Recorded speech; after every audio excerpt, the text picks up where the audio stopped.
Welcome back to my YouTube channel, Chris TV 254. I'm your host, Crescent Oma, and I'm in company of Leinash Leshan, and we shall be taking you through the Premier League's Week 3 review.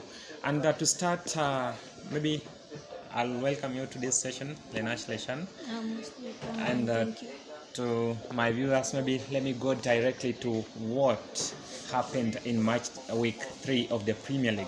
Starting with the Saturday, Spurs narrowly win 1-0 against Wolves at the Tottenham Stadium. Everton secured a point against Nottingham Forest in the Goodison Park. Leicester were beaten by the Saints by 2-1.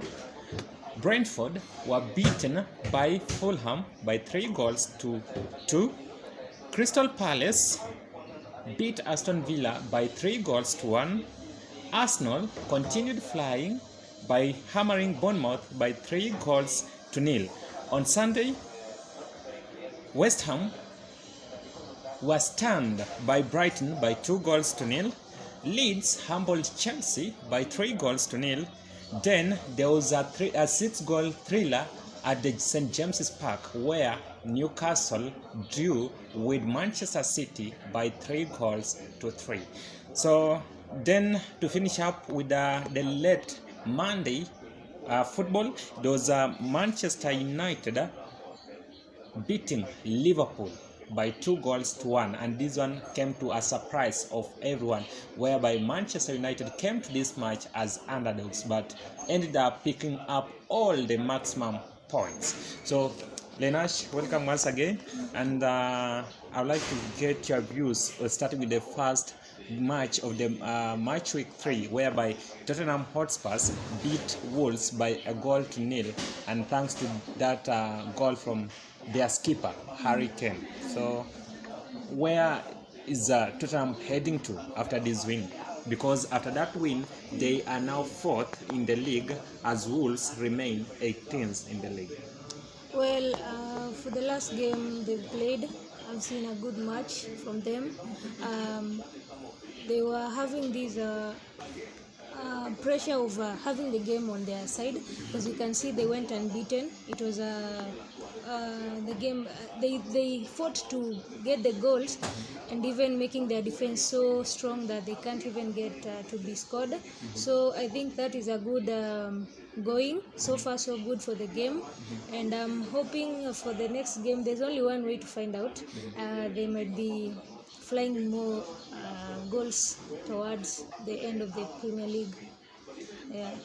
All right. After Harry Kane and Son Heung-min missed on the score sheet in the match week 1, we had to talk about that. In the second match, whereby Chelsea played against Spurs, Harry Kane was in the score sheet, and that late leveler that during the 2-2 draw.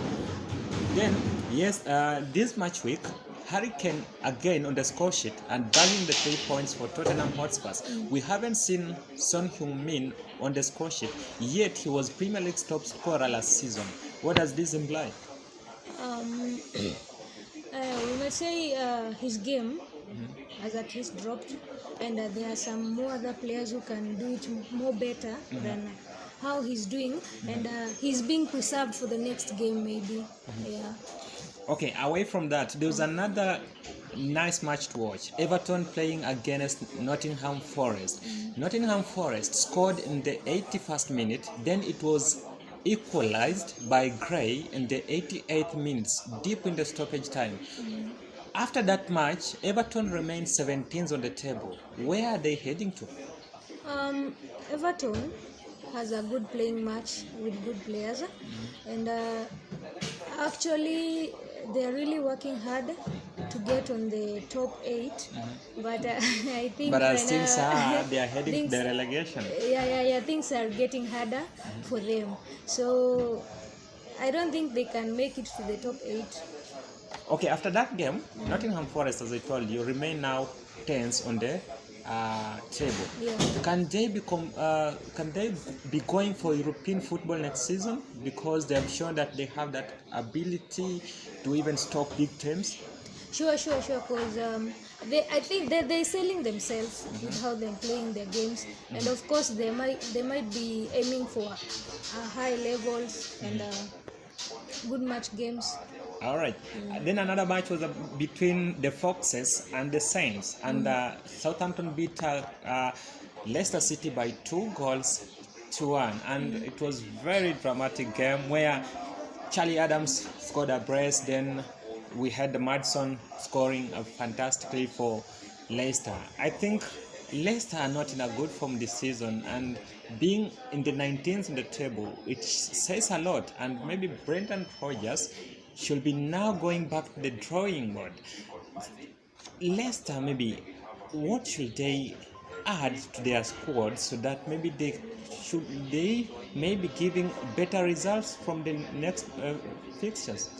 Well, Leicester has everything needed for them to get to the top 6, but we see for the game, actually we were all waiting for a win or a draw from them, Leicester, because you can see the game. Southampton, the last games they were playing, there was they lost a game, and this showed that because they're coming to a head of a team, at least it's not on the top 4.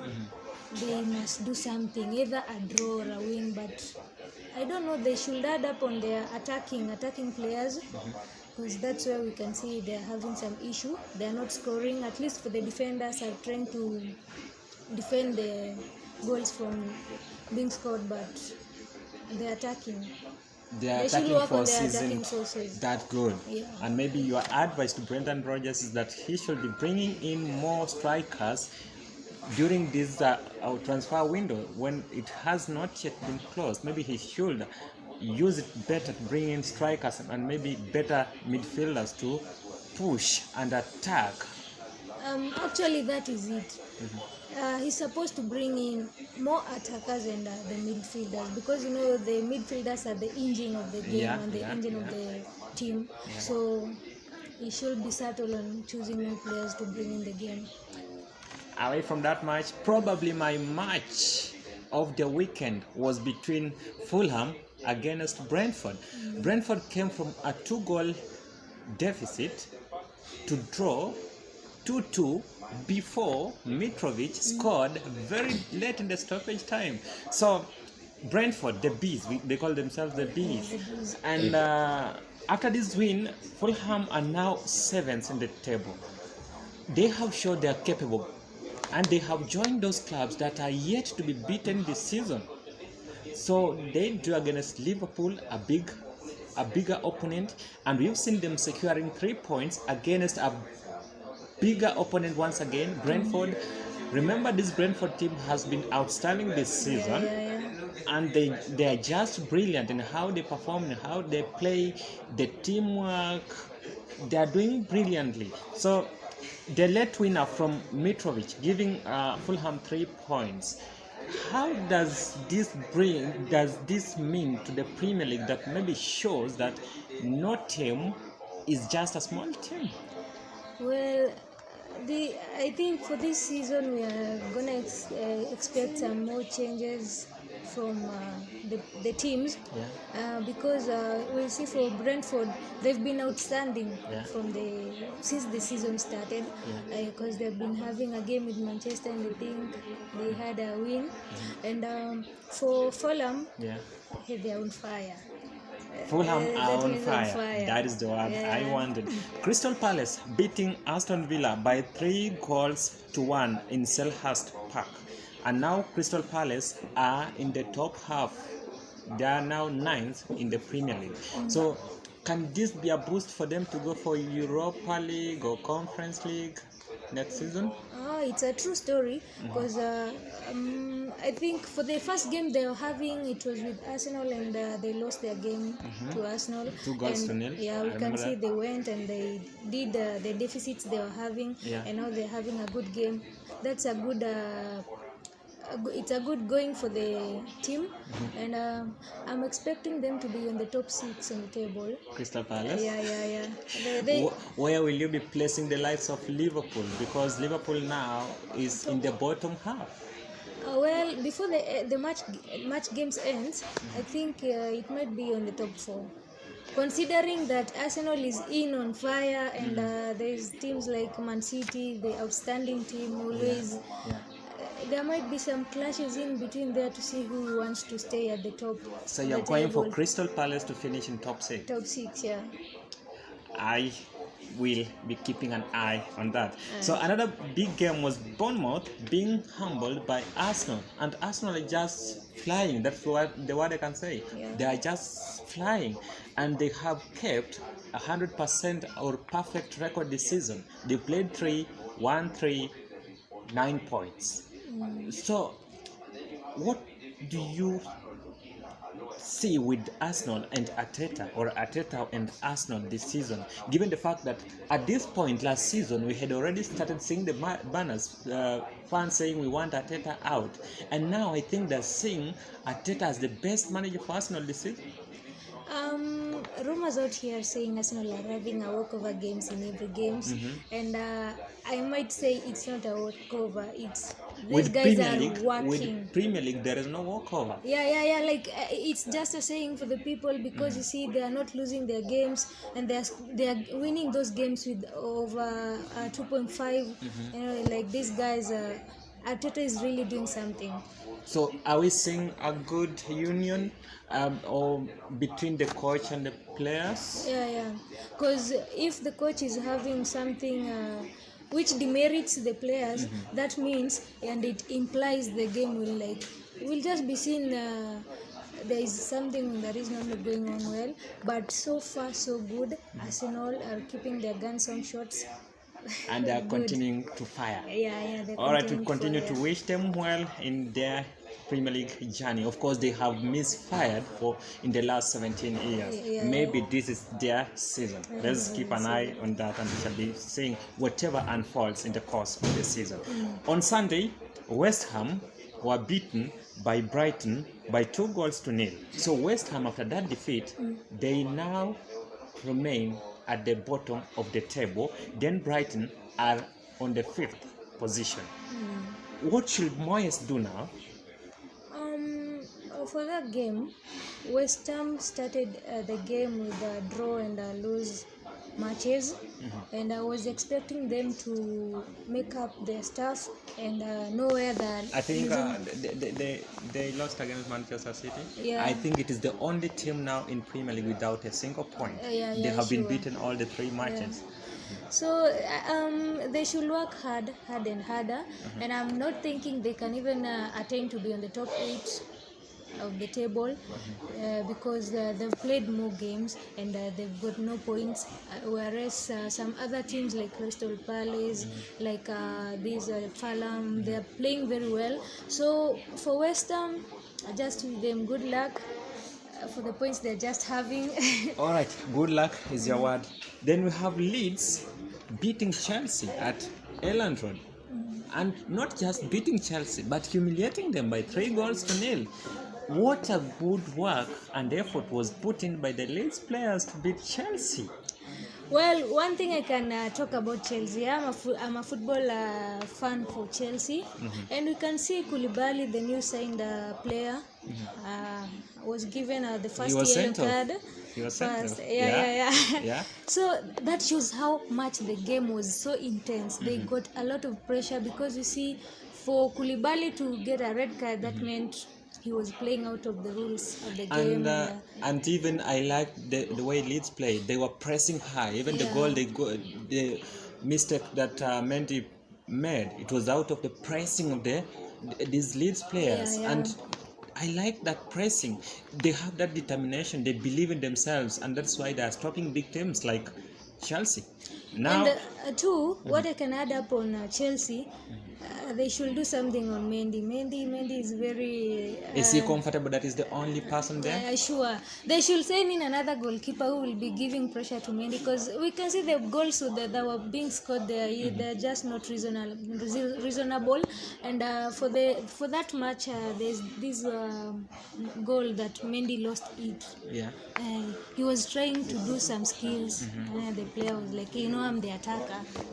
All right, can then strike moving on to another game was Newcastle against Manchester City. It was a 6-goal thriller, 3-3 at St James's Park.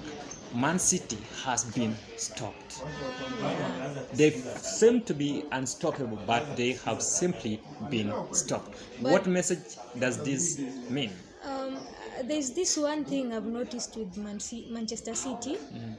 In as much as they have been stopped, they are not losing the games easily. Yeah. It's either a draw or a win for Because them. they came from behind 3-1. You know, they started by scoring. Yeah, They Gundogan. were Ilkay Gundogan. Yeah. It was leveled.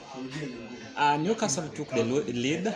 Then Trippier's fantastic free kick Yeah. put Newcastle 3-1 up. Then Man City had to come from behind to level. Yeah. With this Haaland scoring the second, then Bernardo scoring the third. That goal. It shows how much they never give up. And also this shows that with Premier League there is no small team. And we were just talking of Newcastle, how noisy they are, how rich they are, and they show that determination that with City we don't fear anything. And when you want to deal with Manchester City, I think you have to be you need that attacking mind, not defensive mind. Away from that, now to finish with the last game of Matchweek 3, it was against Manchester United against Liverpool. Manchester United winning by 2-1. They lost the first two. They won this match, and it was a big match. Is it a relief to Eric Ten Hag? Well, it's a relief to them, but for this coming game for Manchester, they must win. It's a must for them to win so that they can get at par with the rest of the teams. Because actually for this season, I've seen Arsenal are really working hard, Manchester City the same. Now for Chelsea, I don't know how they're doing their games, but they really have to work hard too. So for Manchester United, it's a must win for their coming game, and they did a good job yesterday night. And now with Liverpool's absence of these key players, the likes of Nunez is suspended, Thiago is on injury, what should we expect from Liverpool? Will they struggle till the end of the league, or will they pick up at a point? there will always be someone to replace the one who is not there in as much as the player do it with determination and working hard, just not giving up in anything. All right, it has been actually fantastic having you, Leina Shleshan, with me on this Premier League review of Match Week 3. And to our fans, continue following us on Chris TV 254 for Premier League's review, preview, and analysis of different fixtures. Until next time, goodbye for now.